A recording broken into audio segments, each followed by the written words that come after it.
Claude nous a rejoint, président de l'AMM 34, l'association des maquettismes du Montpellier-Rhin, si je ne me trompe pas, si j'ai bien tout dit. Comment, avant de parler de cet événement, j'ai envie de dire, comment se porte ce monde un petit peu de la maquette?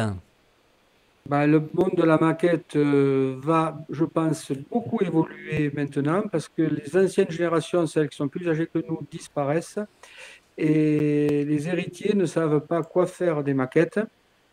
Donc, soit ils arrivent à les vendre, soit ils les cèdent à d'autres clubs. Ça nous permet de perpétuer la mémoire de la personne. Ça, c'est un point. Et le deuxième point, c'est que le monde de la maquette avec la 3D va évoluer à la vitesse grand V, c'est-à-dire qu'on n'aura plus de boîtes de maquettes en magasin. On ira chercher le fichier Internet sur Internet. Voilà. Ah, on ira donc chercher le fameux objet qui nous manque à notre collection et puis on l'imprimera chez Voilà. soi. Et en plus, si les gens ont une imprimante 3D avec les écrans, les imprimantes, etc., ils pourront créer la maquette de chez eux. Ah oui, alors c'est un plus ou c'est pas un plus? Pour nous, ou c'est un plus. Pour les commerçants, c'est un moins. Ouais, Mis à part s'ils sont sur Internet, je veux dire s'ils vendent des fichiers. ouais. Parce que un commerçant qui vend une boîte, il marge beaucoup et puis après, bon, il propose des produits que les gens veulent. C'est eux qui proposent leurs produits, tandis que si on les crée nous-mêmes, on crée que ceux que l'on veut. Ouais. Ouais, ouais. Et c'est un monde particulier, ce monde un petit peu des maquettistes. Alors c'est à la fois passionnant parce qu'on y trouve des choses absolument fantastiques. On y trouve aussi certaines maquettes où on met des mois, voire peut-être même des années à construire tellement il faut être minutieux. Alors, il y a maquette et maquette. Il y a la maquette qu'on achète dans le commerce dans une boîte.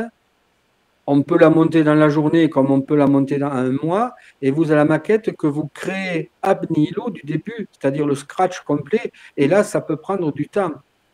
Ouais. Alors qu'est-ce que vous pensez, tiens justement Claude, ça m'intéresse, on va se dire tu pendant cet échange-là, on Oui, voit oui. souvent des publicités à la télé passer avec, je crois que c'est Atlas qui fait ça ou quelque chose comme ça, Ah avec, oui, c'est des Altaïa ou Atlas. ouais voilà, où ils disent Oui, c'est créez bien et votre... c'est pas bien. Parce que eux, ils disent créer votre maquette, ça vous coûte 50 centimes d'euros la première pièce, et puis après, bah, vous arrivez au cumul, c'est peut-être pas si avantageux que ça, non? In fine, la maquette vous revient, par exemple, je crois qu'ils font la DS actuellement, où il y a une Ferrari.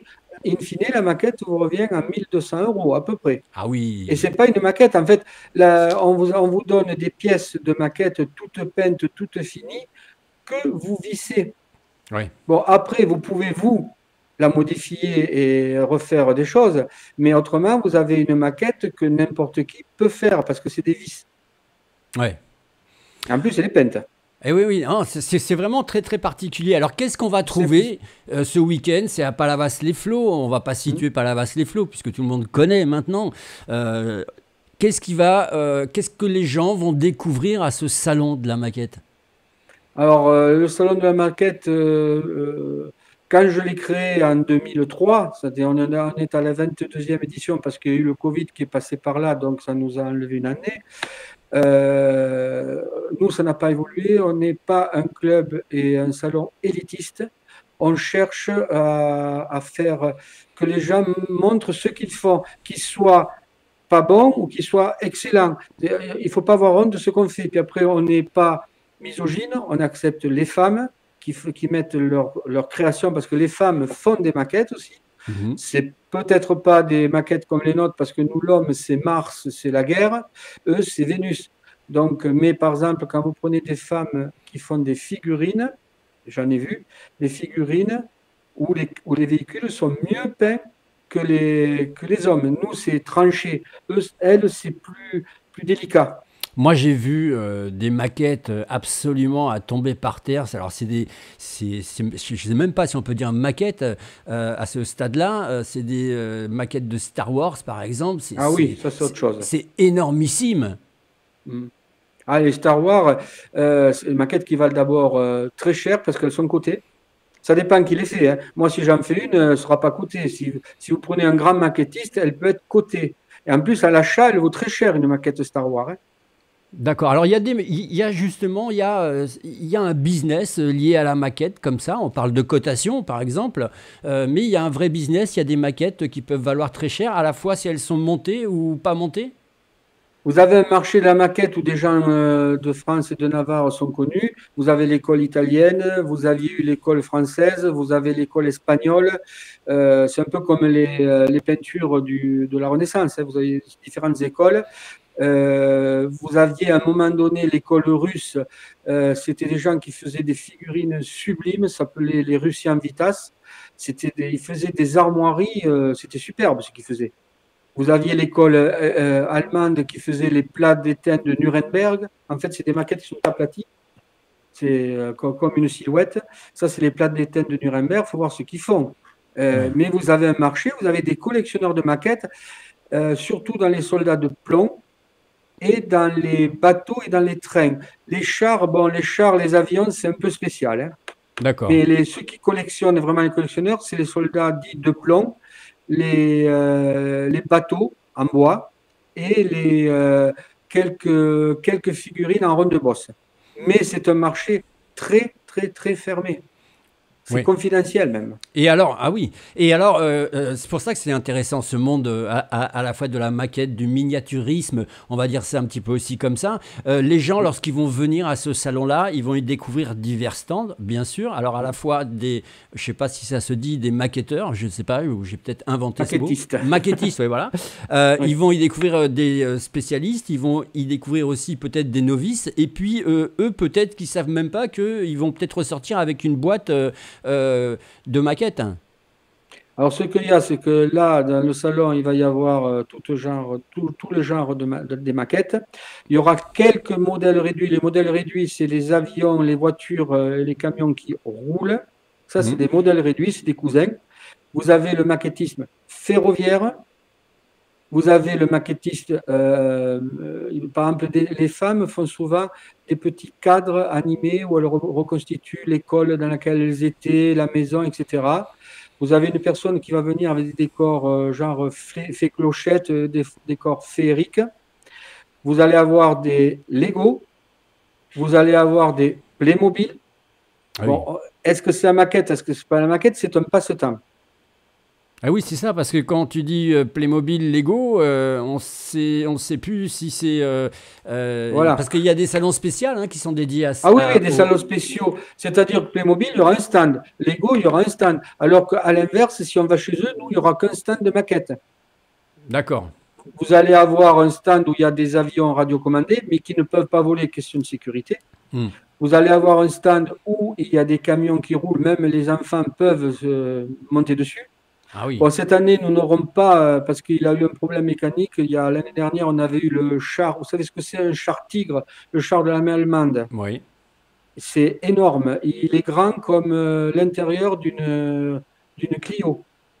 Ah Il oui. pèse 200 ou 300 kilos. Il vaut très, très, très cher. C'est-à-dire, c'est un chiffre, une somme à 5 chiffres. Waouh. Et là, il a eu le même problème que le vrai. Il a cassé l'embrayage.